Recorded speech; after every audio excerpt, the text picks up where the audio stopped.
Inasahan na ni Alexandra Yela ang isang mahirap na laban kontra sa American tennis star na si Coco Gauff sa round of 32 ng Indian Wells Open.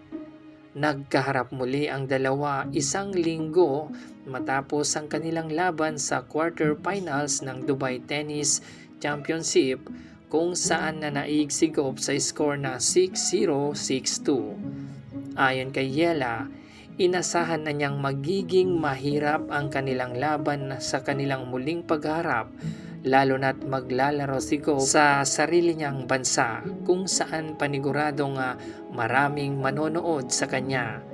Ayon kay Yela, gagamitin niya ang mga natutunan mula sa kanilang nakaraan na laban. Samantala, nakapasok naman si Yela sa round of 32 matapos talunin si Diana Yastremska sa round of 64. Na ayon sa Filipina tennis star, kinakailangan niyang ibigay ang kanyang buong lakas upang makuha ang panalo at inaasahan niyang mas hihigpit pa ang laban sa mga susunod niyang kakaharapin.